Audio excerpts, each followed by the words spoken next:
तो प्रत्येक रविवार की तरह आज हम चर्चा करेंगे श्रीमद् भगवद गीता के कुछ श्लोकों पर।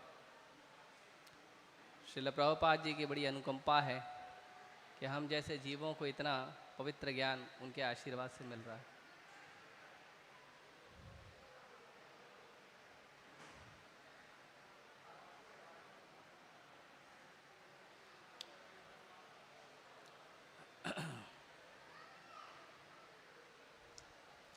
तो हम चर्चा करेंगे भगवद गीता अध्याय 3 और श्लोक संख्या 22। ठीक है, आप लोग निकाल सकते हो, गूगल से भी निकाल सकते हो। निकालो, गूगल में टाइप करो BG 3.22 डालो, गूगल में डालो और सबसे पहला जो आएगा उसको क्लिक कर देना। BG 3.22 या लिखो भगवद गीता 3.22 और श्लोक निकालो, जल्दी निकालो। टेक्नोलॉजी के ज़माने में स्लो काम नहीं करने का है ना। टेक्नोलॉजी फास्ट हो गई, हम स्लो हो गए। निकला? ठीक है, बोलिए। न मे पार्थास्तु कर्तव्यम त्रिषु लोकेषु अकिंचन नानं वाप्तम अवाप्तव्यम वर्त एव च कर्मणि। न मे पार्थास्ति कर्तव्यम त्रिषु लोकेषु अकिंचन नानं वाप्तम अवाप्तव्यम वर्त एव च कर्मणि। न मे पार्थास्ति कर्तव्यम त्रिषु लोकेषु अकिंचन नानं वाप्तम अवाप्तव्यम वर्त एव च कर्मणि। कोई ट्राई करेगा एक बार बोलने का? कोई प्रयास करेंगे? न मे पार्थास्तु कर्तव्यम त्रिषु लोकेषु अकिंचन नानं वाप्तम अवाप्तव्यम वर्त एव च कर्मणि। बोलिए।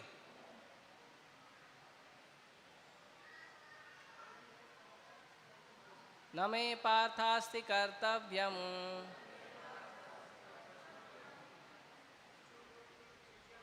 त्रिषु लोकेषु अकिंचनम नानं वाप्तम अवाप्तव्यम वर्त एव च कर्मणि। शब्दार्थ, अनुवाद और तात्पर्य कृष्ण कृपा मूर्ति अभय चरणारविंद भक्ति वेदांत स्वामी शिल प्रभुपाद के।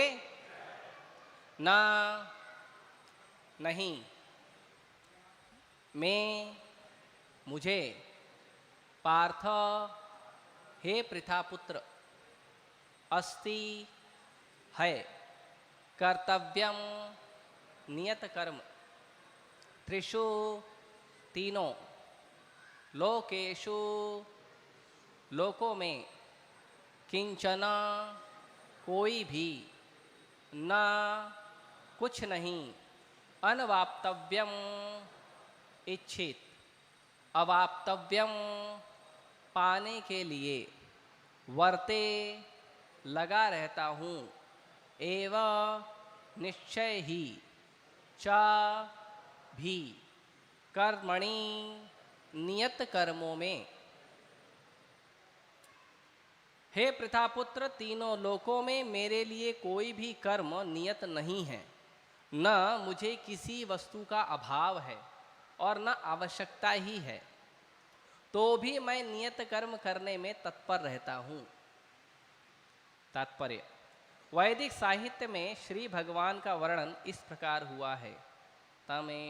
तमेश्वराणां परमं महेश्वरं तम देवतानां परमं च दैवतं पतिं पतीनां परमं परस्तात् विदाम देवं भुवनेशमेड्यं न तस्य कार्यं करणं च विद्यते न तत्समम् अधिकश्च दृश्यते परास्य शक्तिर्विविधैव श्रूयते स्वाभाविकी ज्ञान बल क्रिया च।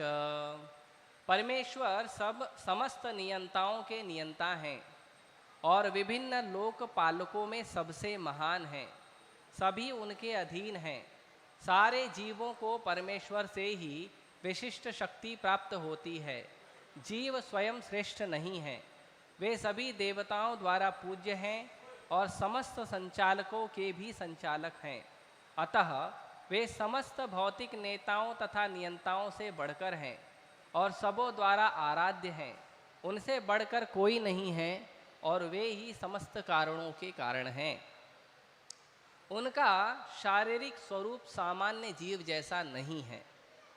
उनके शरीर तथा आत्मा में कोई अंतर नहीं है। वे परम हैं। उनकी सारी इंद्रियां दिव्य हैं। उनकी कोई भी इंद्रिय किसी अन्य इंद्रिय का कार्य संपन्न कर सकती है। अतः न तो कोई उनसे बढ़कर है न ही उनके तुल्य है। उनकी शक्तियाँ बहुरूपिणी हैं। फलतः उनके सारे कार्य प्राकृतिक अनुक्रम के अनुसार संपन्न हो जाते हैं। श्वेताश्वतर उपनिषद 6.7 और 8। चूँकि श्री भगवान में प्रत्येक वस्तु ऐश्वर्य से परिपूर्ण रहती है और पूर्ण सत्य से ओतप्रोत रहती है, अतः उनके लिए कोई कर्तव्य करने की आवश्यकता नहीं रहती। जिसे अपने कर्म का फल पाना है उसके लिए कुछ न कुछ कर्म नियत रहता है, परंतु जो तीनों लोकों में कुछ भी प्राप्त करने की इच्छा नहीं रखता उसके लिए निश्चय ही कोई कर्तव्य नहीं रहता। फिर भी क्षत्रिय के नायक के रूप में भगवान श्री कृष्ण कुरुक्षेत्र की युद्ध भूमि में कार्यरत हैं, क्योंकि क्षत्रियों का धर्म है दीन दुखियों को आश्रय प्रदान करें। यद्यपि वे शास्त्रों के विधि विधानों से सर्वथा ऊपर हैं, फिर भी वे ऐसा कुछ भी नहीं करते जो शास्त्रों के विरुद्ध हो। ओम अज्ञानतिमिरन्धस्य ज्ञानाञ्जनशलाकया चक्षुरोन्मिलितं येन तस्मै श्रीगुरुवे नमः। श्रीचैतन्यमनोभीष्टं स्थापितं येन भूतले स्वयं रूपः कदा मह्यं ददाति स्वपदान्तिकं। वन्देऽहं श्रीगुरु श्रीयुतापदकमलं श्रीगुरून् वैष्णवांश श्रीरूपं साग्रजातं सहगणरघुनाथान्वितं तं सजीवं साद्वैतं सावधूतं परिजनसहितं कृष्णचैतन्यदेवं श्रीराधाकृष्णपादान् सहगणललिता श्रीविशाखान्वितांश। नमः ओं विष्णुपादाय कृष्णपृष्ठाय भूतले श्रीमते भक्तिवेदांत स्वामिनिति नामिने। नमस्ते सारस्वते देवे गौरवाणी प्रचारिणे निर्विशेष शून्यवादी पाश्चात्यदेशतारिणे। नमः ओं विष्णुपादाय कृष्णपृष्ठाय भूतले श्रीमते भक्तिसिद्धान्त सरस्वतीति नामिने। श्रीवार्षभानवी देवी दयिताय कृपाब्दये कृष्णसम्बन्धविज्ञानदायिने प्रभवे नमः। माधुर्योज्ज्वल प्रेमाढ्य श्रीरूपानुगभक्तिदा श्रीगौरकरुणाशक्ति विग्रहाय नमोस्तुते। नमस्ते गौरवाणी श्रीमूर्तये दीनतारिणे रूपानुगविरुद्धाप सिद्धान्तध्वान्तहारिणे। नमो गौरकिशोराय साक्षाद् वैराग्यमूर्तये विप्रलम्बरसाम्बोधे पादाम्बुजाय ते नमः। नमो भक्तिविनोदाय सच्चिदानन्दनामिने गौरशक्तिस्वरूपाय रूपानुगवराय ते। गौराविर्भावभूमे स्वं निर्दिष्टा सज्जनप्रिय वैष्णव सार्वभौम श्रीजगन्नाथाय ते नमः। वाञ्छाकल्पतरुभ्यश्च कृपा सिन्धुभ्य एव च पतितानां पावनेभ्यो वैष्णवेभ्यो नमो नमः। नमो महावदन्याय कृष्णप्रेमप्रदायते कृष्णाय कृष्णचैतन्य नाम्ने गौरतुषे नमः। पंचतत्वात्मकं कृष्णं भक्तरूपस्वरूपकं भक्तावतारं भक्ताख्यं नमामि भक्तशक्तिकं। हे कृष्ण करुणा सिंधु दीनबंधु जगत्पते गोपेश गोपिकाकांत राधाकांत नमोस्तुते। जयतां सुरतरुर्पङ्गो मम मन्दमतिर्गति मत्सर्वस्य पादाम्भोजो राधा मदन मोहनो। दिव्यद्वृन्दारण्यकल्पद्रुमादः श्रीमद्रत्नागारसिंहासनस्थौ श्रीमद्राधा शीलगोविन्ददेवो प्रेष्ठालिभिः सेवमानो स्मरामि। श्रीमान् रासरसारम्भी वंशीवट्तटस्थितः कर्षन्वेणुस्वनैर्गोपी गोपीनाथाय श्रीस्तुनः। तप्तकाञ्चन गौराङ्गी राधे वृन्दावनेश्वरी वृषभानुसुते देवी प्रणमामि हरिप्रिये। जय श्री कृष्ण चैतन्य प्रभो नित्यानंद श्री अद्वैत गदाधर शिवासादि गौरभक्तवृंद। हरे कृष्णा कृष्णा कृष्णा हरे हरे, हरे राम राम राम हरे हरे।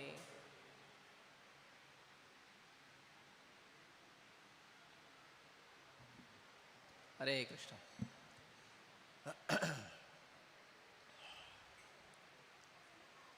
तो भगवान इस अध्याय में, यह अध्याय है कर्म योग, कर्म योग अध्याय है। तो इस अध्याय में भगवान हमें सिखा रहे हैं कर्म कैसे करना चाहिए। तो कर्म के नाम पे कुछ चीज़ें हैं।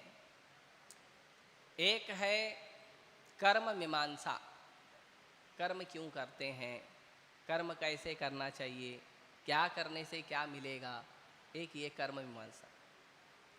एक होता है कर्मकांड, कि हम जो भी कार्य करते हैं उस कार्य में जो आध्यात्मिक चीज़ों को जोड़ते हैं।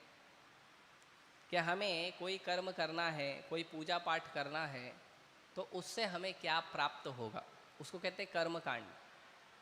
जैसे किसी को अगर शिक्षा चाहिए, विद्या चाहिए, बुद्धि चाहिए, तो वो जाएगा सरस्वती माता के पास, सरस्वती माता को प्रार्थना करता है और उनसे उनको विद्या मिलती है। किसी को शक्ति चाहिए तो वो जाते हैं शिव जी के पास, पार्वती माता के पास, हमको शक्ति दो। गणेश जी के पास भी जाते हैं कुछ लोग बुद्धि मांगने के लिए। किसी को अच्छा स्वास्थ्य चाहिए, बार बार हमारा स्वास्थ्य खराब हो रहा है, तो सूर्य के देवता हैं विवस्वान, सूर्य देवता को प्रणाम करते हैं, उनको जल चढ़ाते हैं, दीपक दिखाते हैं। तो इस तरह से ये कर्मकांड होता है। लेकिन चाहे कर्म मीमांसा हो, चाहे कर्म कांड हो, ये सब पहुंचना चाहिए कर्म योग तक। अभी हम लोग को तो यही सिखाया है, कर्म करो फल की इच्छा मत करो, फिर भी सब इच्छा करते रहते हैं बैठे हैं। यहाँ पे जितने भी लोग हैं सब लोग ने कर्म की फल की इच्छा करके बैठे हैं, है ना। ऐसा कोई नहीं है जो बोलेगा मैं मेहनत करूँगा लेकिन मेरे को रिजल्ट नहीं चाहिए। है कोई? हाथ उठाओ, उनको अभी सेवा दे देंगे हम तुरंत। राधा राजबिहारी मंदिर में बहुत सेवा है, इतना सेवा है कि जितने लोग यहाँ पे हैं, जितने लोग यहाँ पे, सबको सेवा मिल सकती है। परम भगवान की सेवा है, परम भगवान अनंत ब्रह्मांड के स्वामी हैं, उनकी सेवाएं अनंत हैं। आपको एक जीवन कम पड़ जाएगा सेवा करते करते। तो कर्म योग, कर्म योग क्या है? कुछ लोग जो गीता को ठीक से पढ़े नहीं हैं, वो कहते हैं कि भगवत गीता में केवल कर्म के बारे में बताया है और आगे कुछ बोला ही नहीं है। भगवान भी बोले कर्म करो, तो सब कामचोर लोग हैं, सब भक्ति नहीं करना चाहते हैं और कर्म भी ठीक से नहीं करते हैं। कर्म जो है भगवान ने कहीं नहीं बोला है भगवत गीता में। जो भी लोगों ने भगवत गीता को इस भ्रम के साथ पढ़ा है, मेरा उनसे निवेदन है कृपया करके भगवत गीता को पूरा पढ़ें। भगवत गीता में कर्म का वर्णन नहीं किया है। भगवत गीता में भगवान ने कर्म योग का वर्णन किया है, कर्म का नहीं किया है। कर्म योग, योग का मतलब क्या है? आप में से जो भी भक्त नाम जप कर रहे हैं, क्लास के समय बंद कर दीजिए, डबल अपराध लगेगा। 2 अपराध लगता है, नाम जप का अपराध लगता है और कथा सुनने का 2 अपराध लगता है। क्योंकि इस कान में एक बार में एक ही आवाज़ जाती है, भले 2 कान हैं। तो अगर आप जप करते हो तो केवल जप सुनो, कथा सुनना है तो केवल कथा सुनो, कीर्तन सुनना तो केवल कीर्तन सुनो, और अपना लोक व्यवहार जो हमारा एवरीडे का एक्टिविटी सुनना है तो वो सुनो। सबको मिक्स मत करो, खिचड़ी मत बनाओ। खिचड़ी खाना है तो इस्कॉन में आओ, लेकिन जीवन को खिचड़ी मत बनाओ, ठीक है? जीवन को स्पेशल बनाओ और राधा राजबरी के चरण में अर्पित कर दो। तो भगवान कहीं भी कर्म के बारे में, ध्यान के बारे में, ज्ञान के बारे में नहीं बात करते हैं। भगवान बात करते हैं योग के बारे में। योग का क्या मतलब है? रामदेव बाबा को जानते हैं आप लोग? उसने योग किया है ना? योग करते ना या रामदेव बाबा? नहीं करते, सब गलत प्रचार, सब गलत प्रचार। आप ये लेक्चर का क्लिप काट के उनको भेज देना, उनको पूछ लेना सही बोला हूं कि गलत। वो व्यायाम करते हैं, योग नहीं करते हैं। योग और व्यायाम में अंतर है।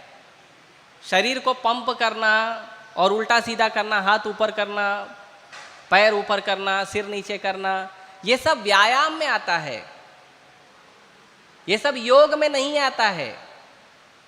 शरीर को स्वस्थ रखने के लिए व्यायाम किया जाता है, वो व्यायाम में आता है। योग का मतलब होता है जुड़ना। योग का मतलब होता है जुड़ना। जैसे जिन भी लोगों, जो भी लोग हिंदी या मराठी से पढ़े हैं, गुजराती से पढ़े हैं या भारतवर्ष में पढ़े हैं, तो उनको पता है एक योग होता है, एक ऋण होता है। योग मतलब जोड़ना और ऋण मतलब घटाना। सही बात है? आप लोगों को पता है ये बात? स्कूल में पढ़ा होगा, दूसरी क्लास में, तीसरी क्लास में। अभी भूल गए होंगे स्मार्टफोन चलाते चलाते, कोई बात नहीं, मैं याद दिला रहा हूं। तो योग का मतलब होता है जोड़ना। क्या जोड़ना? अपने आप को अपने स्वामी भगवान से जोड़ना, उसको योग बोलते हैं। कोई भी आप काम करो, जिस काम से आप भगवान से जुड़ सको, वो योग होता है। चाहे वो कर्म करो, चाहे ध्यान करो, चाहे ज्ञान करो। इसीलिए भगवान ने भक्ति भी नहीं बोला है, भगवान ने भक्ति योग बोला है।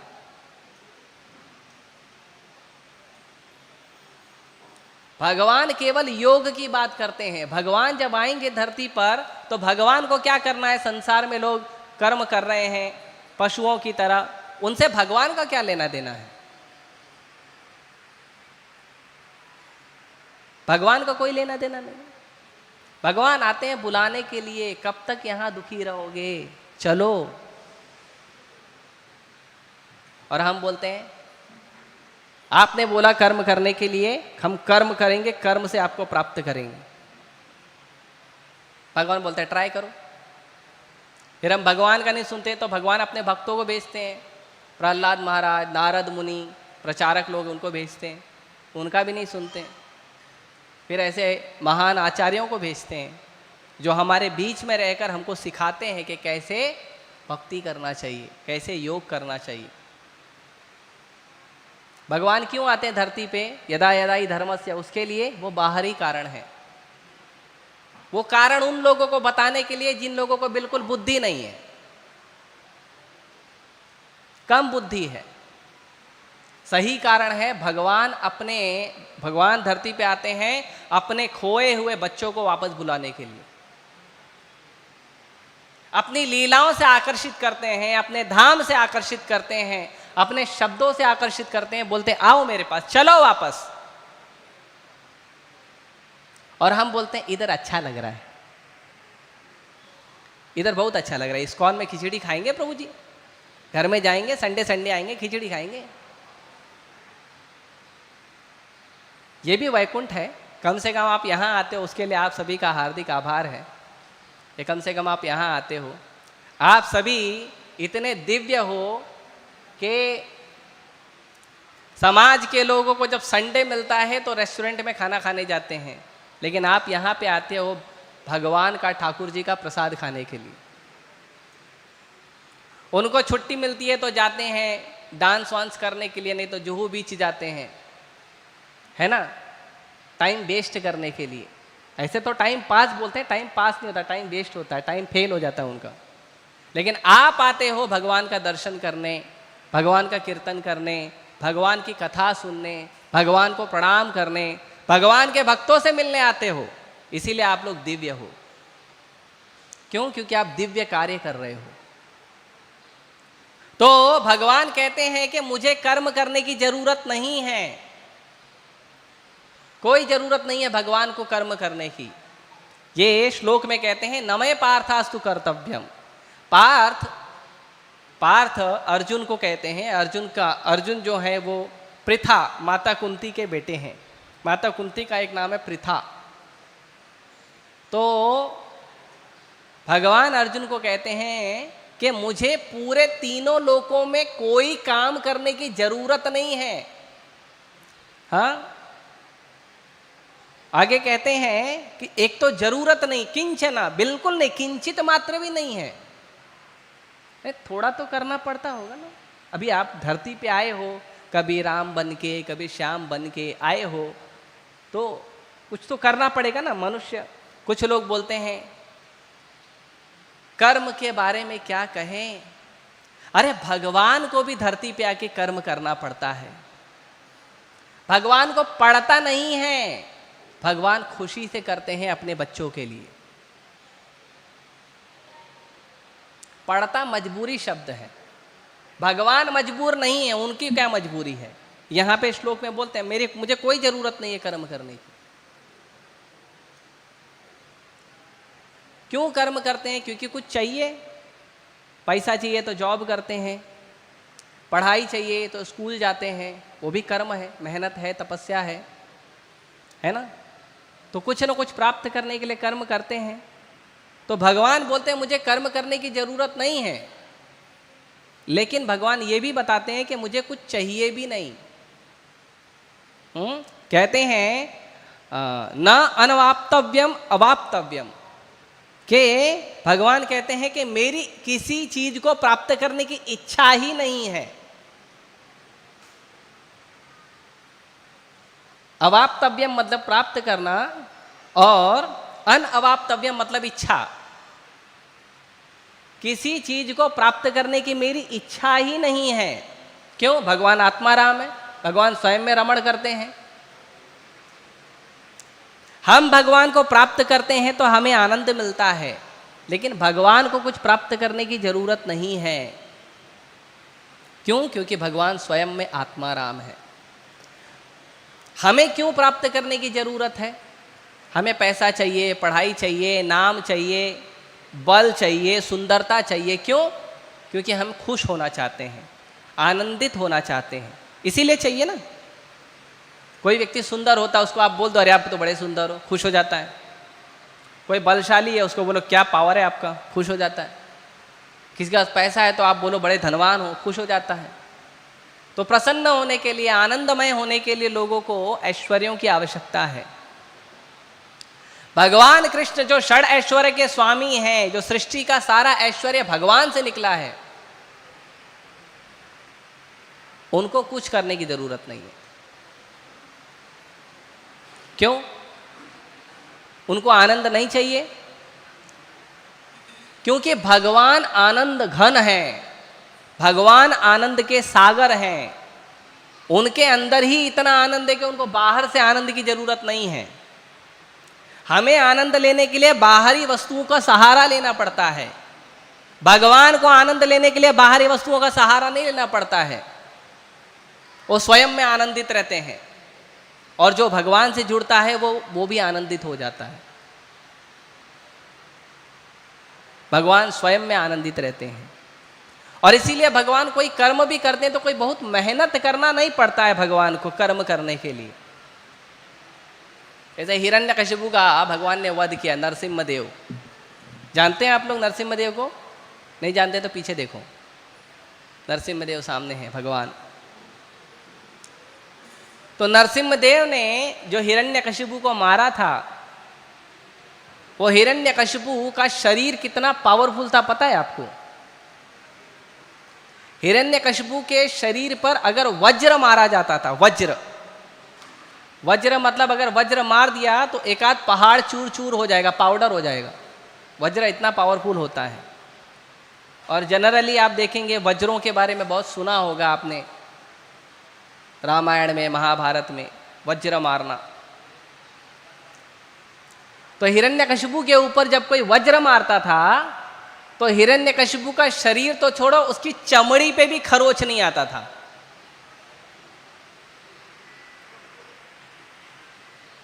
उसके चमड़ी पे भी खरोच नहीं आता था। आप सोचो कितना शक्तिशाली होगा। वज्र तो इंसानों के पास होता नहीं है। ये जो भी हम मिसाइल बनाए हैं और वो फोर्स बनाए हैं, वो मिलिट्री के बड़े बड़े वेपन्स बनाए हैं, न्यूक्लियर बॉम्ब बनाए हैं, वो तो वज्र तो है नहीं, वज्र से तो छोटा ही है। वो वज्र मारते थे तो उसको कोई फर्क नहीं पड़ता था, ऐसे झाड़ देता था वो, जैसे कोई धूल आ गई हो। और उस हिरण्यकशिपु को भगवान ने नाखून से फाड़ दिया। और कैसे फाड़ दिया पता है? कैसे फाड़ दिया पता है? स्वलीलया, खेल खेले में मार दिए उसको, खेल खेले में मार दिए, बिठाए फाड़ दिए, हो गया, चलो तुम्हारा स्टोरी खत्म, दूसरा आओ। खेल खेले में मार दिए। जो हिरण्यकशिपु को वज्र मारने पे कुछ फर्क नहीं पड़ता था, खरोच तक नहीं आती थी, वो हिरण्यकशिपु का भगवान ने खेल खेले में नाखून से फाड़ दिया। नाखून सबसे कमजोर अंग होता है ना हमारे शरीर का, कमजोर होता है, इतना शक्तिशाली नहीं होता, हड्डी से तो कमजोर ही होता है। भगवान ने नाखून से फाड़ दिया। जाओ, हरे कृष्णा, अभी अगले जन्म में मिलेंगे। है? भगवान जब गए थे कंस की सभा में, जब कंस ने इनविटेशन दिया था, आओ थोड़ा कुश्ती लड़ाई करेंगे, तो चाणूर, मुष्टिक और ऐसे पहाड़ जैसे शरीर वाले, आजकल सूमो कहते हैं, सूमो, सूमो पता है? सूमो कहते हैं, बड़ा शरीर होता है, हट्टा कट्टा मोटा होता है, बहुत ताकत होता है उन लोगों में। तो ऐसे पहाड़ जैसे शरीर वाले लोग थे। हाँ, आप गए थे? नहीं गए थे? जाना नहीं है, बहुत पावरफुल होते हैं वो लोग। और भगवान कृष्ण और बलराम 11 साल के हैं। आप बोलो 11 साल का छोटा लड़का लड़ाई करेगा? करेगा? लड़ाई करेगा? वो भी ऐसे बड़े बड़े शरीर वालों से नहीं करेगा। लेकिन कृष्ण और बलराम ऐसे खेल रहे थे जैसे डॉल उछाल रहे हैं। और छोटे बच्चे को कपड़े का छोटा सा गुड़िया दे दो, वो कैसे उछालता है? बारबी डॉल खेलते हैं ना बच्चे लोग, लड़कियां जो छोटे बच्चे खेलते हैं, छोटा छोटा खिलौना दे दो, कैसे तोड़ देते हैं, कुट कुट खत्म। वो भगवान ऐसे मार रहे थे उनको, कोई मुश्किल में नहीं। और बलराम जी जब मारते थे तो बलराम जी कोई मेहनत करते नहीं थे, चलते फिरते एक हाथ मार देते तो उल्टा मर गया। वो चाणूर को तो भगवान कृष्ण ने ऐसे हाथ में उठाया और पंखे की तरह घुमाने लगे। वो जब घुमा रहे थे तो फेंकने के पहले ही वो मर गया। ऐसे ही धेनुकासुर के साथ, धेनुकासुर को पकड़े हवा में घुमाने लगे, वो घूमते घूमते ही मर गया। मरने के बाद फेंके उसको। कोई मेहनत नहीं लगती है भगवान को। भगवान को किसी वस्तु की आवश्यकता नहीं है, पूरी सृष्टि उनकी है, पूरी सृष्टि उन्होंने प्रकट की है। हमें कपड़ा चाहिए तो पहले पैसा लेना पड़ता है, मेहनत करके पैसा कमाना पड़ता है, फिर पैसा कमाने के बाद हम जाके दुकान पे पैसा देते हैं, फिर हमें कपड़ा मिलता है ना। कुछ लोग रेडीमेड लेते हैं, कुछ लोग सिलाने के लिए जाते हैं, राइट। हमें चाहिए तो हमें मेहनत करना पड़ता है, प्रयास करना पड़ता है। भगवान को कोई प्रयास नहीं, उनकी इच्छा मात्र से सृष्टि प्रकट होती है, कोई प्रयास नहीं। हम अपने इच्छा से एक कपड़ा प्रकट नहीं कर सकते, गंदा कर सकते पहन के, फिर लॉन्ड्री में देना पड़ता है, नहीं तो घर पे धोना पड़ता है साबुन लगा के। पर भगवान केवल प्रकट कर देते हैं, पूरी सृष्टि को प्रकट कर देते हैं।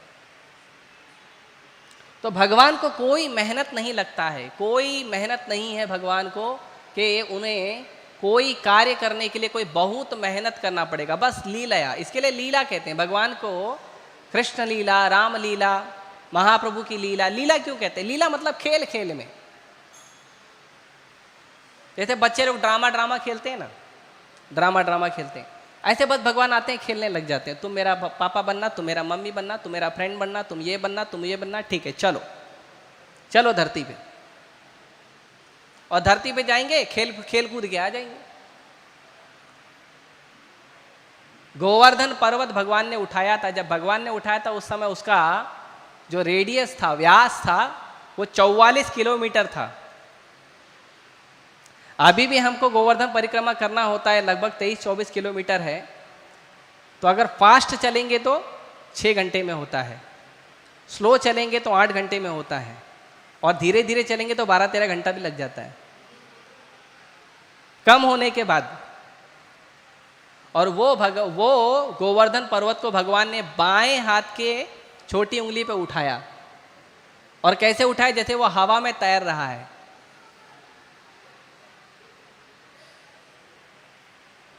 आप लोग ऐसा हाथ उठाएंगे, बायां हाथ ऐसे उठाएंगे, उठाओ सब लोग बायां हाथ उठाओ। कितने टाइम तक उठा के रख सकते हो?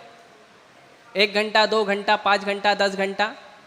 पैरालाइज हो जाएगा, कोड़ हो जाएगा, इसको पैरालाइज हो जाएगा, अटक जाएगा ऐसे ही, फिर दोबारा कभी नीचे नहीं आएगा, है ना? 24 घंटा करो, अटक जाएगा ऊपर ही, नीचे ही नहीं आएगा। 5-10 मिनट में तो आपको सुन्न पड़ने लगेगा। भगवान 7 दिन 7 रात गोवर्धन उठा के रखे थे। हाथ नहीं उठाए थे, हाथ के ऊपर गोवर्धन था, 44 किलोमीटर का बड़ा पत्थर। यह भगवान की लीला है। भगवान की उम्र कितनी थी पता है? उस समय 7 साल। 7 साल का बच्चा 10 किलो का वजन नहीं उठा सकता, और भगवान कितना भारी पर्वत उठाए। परम पूज्य राधा गोविंद महाराज कहते हैं कि अगर कोई बोले कि मैं भगवान हूं, तो उनको बोलो जाके एक पहाड़ उठा के दिखाओ, तब हम माने। या महाराज बोलते हैं कि जब भगवान कुर्म लीला किए थे, कुर्म लीला पता है? कुर्म जो कछुआ होता है ना, टॉर्टोइस, वो टॉर्टोइस का लीला किए थे। तो भगवान के शरीर पे मंदराचल पर्वत था, मंदराचल पर्वत। वो मंदराचल पर्वत बहुत बड़ा होता है, पूरा ब्रह्मलोक तक रहता है। तो वो भगवान की पीठ पे रगड़ा जा रहा था, कछुए की पीठ पे रगड़ा जा रहा था, मंथन हो रहा था, देवता खींच रहे थे, दानव खींच रहे थे। तो जब वो पर्वत इतना विशाल भगवान के पीठ पे रगड़ा जा रहा था, तो भगवान को खुजली से नींद आ गई।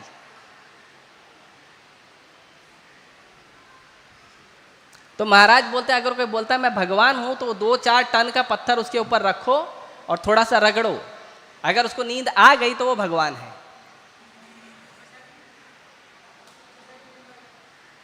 और हमेशा के लिए नींद आ जाएगा। फिर राम नाम सत्य है बोलना पड़ेगा, उसको बोलना पड़ेगा राम भगवान है, तुम भगवान नहीं है। तो इसीलिए भगवान को कुछ प्राप्त करने की आवश्यकता नहीं। अच्छा, कुछ लोगों का भ्रम इसमें और एक है कि भगवान को तो कुछ नहीं चाहिए, तो हम क्यों दे भगवान को। एक कविता बहुत पुरानी है, शायद किसी नास्तिक ने लिखा था कि बहुत परेशान हूं भगवान, तुमको कैसे मनाऊं। क्योंकि फूल भी भगवान है और मूर्ति भी भगवान है, तो भगवान को कैसे चढ़ाऊं। सोचने वाली बात है ना। फूल भी ब्रह्म है और विग्रह भी ब्रह्म है, तो ब्रह्म को कैसे चढ़ाऊं। चिंता का विषय है ना। बहुत बेचारा टेंशन में आ गया था कि मैं बहुत परेशान हूं, मैं भगवान को रोटी कैसे चढ़ाऊं। रोटी भी ब्रह्म है, भगवान भी ब्रह्म है, पानी भी ब्रह्म है, भगवान भी ब्रह्म है। तो ये प्रश्न आया था परम पूज्य राधा गोविंद महाराज के सामने। तो महाराज पूछे, तो अगर इस हिसाब से देखा जाए तो आप भी ब्रह्म हो। बोला हाँ, मैं भी ब्रह्म हूं, मैं भी भगवान हूं। और महाराज बोले रोटी भी भगवान है। बोला हाँ, रोटी भी भगवान है।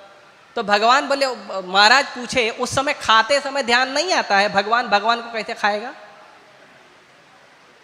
हाँ, खाते समय तो तुम्हारा बुद्धि गुम हो जाता है, उस समय ये बुद्धि नहीं लगता है कि मैं भी भगवान हूं, रोटी भी भगवान, तो कैसे खाऊं, कैसे खाऊं? सब कुछ भगवान का है तो हम भगवान को क्यों दें? नास्तिक लोग प्रश्न पूछते हैं। सब कुछ भगवान का मतलब भगवान ही दे रहे हैं ना। किसी को डाउट है यहां पे कि जो भी वस्तु इस संसार में हमें मिल रही है भगवान दे रहे हैं? इस शब्द में किसी को डाउट है? नहीं है, भगवान दे रहे हैं ना। तो क्या हम इतने नालायक हैं कि जो हमको देता है उसको रिटर्न हम नहीं दें? किसको देते हैं? अभी समाज में जो लोकाचार है, समाज में जो व्यवहार है, क्या व्यवहार है समाज में? समाज में व्यवहार है कि भैया जो हमको कुछ देता है उसको भी कुछ देना चाहिए। इसको कहते हैं कृतज्ञता, है ना? इसको कहते हैं कृतज्ञता, या आजकल की भाषा में जिसमें उर्दू मिला हुआ है तो कहते हैं एहसान मानना चाहिए। एहसान उर्दू शब्द है। हमारे प्राय भाषाओं में जो हम बात करते हैं इसमें प्राय जो उर्दू शब्द मिला हुआ है, खरीदना उर्दू शब्द है, बेचना, समझे? तो प्राय हमारा ये आदत है कि यदि कोई व्यक्ति हमें कुछ देता है तो हमारा कर्तव्य बनता है, हम सोचते हैं रे उसने कुछ दिया हमको भी देना चाहिए। किसी के घर पे जाने की बात होती है तो हम पूछते हैं अरे वो हमारे घर पे आएगा तो हम जाएंगे, वो नहीं आता हम क्यों जाएं? या कोई व्यक्ति बार बार आपके घर पे जाता है तो आपका भी कर्तव्य बनता है उसके भी घर जाएं, कभी कभी उसके भी घर जाएं। भाई वो प्रेम दिखा रहा, हम भी प्रेम दिखाएं, है ना? तो कोई कुछ देता है तो उसको देने का कर्तव्य बनता है। अगर आपने नहीं दिया तो क्या कहते हैं? कृतघ्न। क्या कहते हैं? कृतघ्न। और लोकल भाषा में एहसान फरामोश, राइट? ऐसे ही बोलते हैं ना। तो आप सोचो भगवान हमको दे रहे हैं और हम भगवान को नहीं दे। कोई व्यक्ति, यदि आप किसी के विवाह में जाओ तो कोई व्यक्ति ने उसको विवाह में 500 रुपया 1000 रुपया ऐसे दिया, भेंट दिया। पैसा तो नहीं देते हैं, भेंट देते हैं, भैया हमारे तरफ से हमारा प्रेम का भेंट लीजिए। तो जाते समय जब उसके घर पे जाएंगे तो हम भी सोच के जाते, दिया था इतना, कम से कम नहीं देना चाहिए, ज़्यादा ही देना चाहिए। सही बात है, ये सोच के जाते हैं ना। तो ये तो व्यवहार है हमारा साधारण कि कोई कुछ दे तो हम उसको भी दें। ऐसे सूर्य के देवता है, सूर्य के देवता क्या देते हैं? क्या देते हैं? सूर्य से क्या मिलता है आपको? जोर से बोलो। प्रकाश मिलता है और एनर्जी, शक्ति मिलता है। सूर्य से हमको प्रकाश मिलता है, अग्नि मिलता है ना? तो सूर्य से मिलता है। वो सूर्य जो पूरे ब्रह्मांड को प्रकाश देता है, अग्नि देता है, वो सूर्य को हम दिया दिखाते हैं, उससे सूर्य खुश होते हैं, पूजा करते हैं ना सूर्य देव का। गंगा के पास जाते हैं तो पानी लेकर नहीं जाते गंगा में चढ़ाने के लिए, गंगा का ही पानी लेकर गंगा में चढ़ा देते हैं, गंगा मैया प्रसन्न हो जाती है। तो हमारे जीवन में जो कुछ है भगवान का दिया हुआ है, भगवान को वापस देने में क्या नुकसान है? और क्यों न दें? क्यों हम ऐसे कृतज्ञ न बने कि भगवान हमको दे रहे हैं लेकिन हम भगवान को ना दें? ये तो कृतज्ञता हुई ना। चलो मान भी लिया जाए कि, ये भी मान लिया जाए कि ठीक है हम भगवान का पूजा वूजा नहीं करेंगे, हम कोई भक्ति वक्ति नहीं करेंगे, लेकिन कम से कम कृतज्ञता तो होनी चाहिए कि भगवान ने हमको बहुत कुछ दिया, हम भी भगवान को दें। ड्यूटी के लेवल पे तो भक्ति करो, कम से कम उतना तो होना चाहिए। हम मंदिर आए हैं तो मंदिर में आपके लिए बहुत सुविधा बनाई जाती है, तो मंदिर से हमें सुविधा मिलती है भक्ति करने का, कीर्तन सुनने का, कथा सुनने का, तो हम मंदिर वालों को अपनी तरफ से कुछ योगदान दें, होना चाहिए ना। तो कृतज्ञता है ना। कहीं भी जाएंगे, जैसे लोग जाते हैं रेस्टोरेंट में खाना खाने, तो वो वेटर जो है वो लाके आपको खाना पीना जो भी है आपको सजा के देता है, प्रसाद तो मिलता नहीं है, प्रसाद गोविंदा रेस्टोरेंट में मिलेगा। तो हम क्या करते हैं, हम खाने का भी पैसा देते हैं और वेटर ने जो सेवा किया 10-15 मिनट उसका भी हम उसको कुछ प्रेम से खुशी से देते हैं। सही बात है, देते हैं ना। तो भगवान को क्यों ना दें? भगवान के जो भक्त हमको भक्ति में सहयोग कर रहे हैं, सेवा दे रहे हैं, उनको क्यों न दें? वेटर का सेवा सेवा है, भक्तों की सेवा सेवा नहीं है। भक्तों को तो चाहिए नहीं, वो तो पूरा सर्वस्व समर्पण। मानस देह गेह जो किछु मोर अर्पी लो तू पदे नंद किशोर। हमारा जो कुछ है भगवान आपके लिए, हमारा अपना कुछ नहीं, नो पर्सनल असेट। कुंती महारानी कहती है नमो किंचन वृत्ताय। कुंती महारानी कहती है भगवान जो अकिंचन होता है, अकिंचन मतलब जिसके पास कुछ नहीं होता, कंगाल कंगलू आदमी है ना, कंगलू है लेकिन आपका भक्ति कर रहा है। तो कुंती महारानी कहती है कि जो व्यक्ति पूरी तरह अकिंचन है उसके पास भी एक धन होता है। आपको पता है वो क्या धन है? वो धन है भगवान।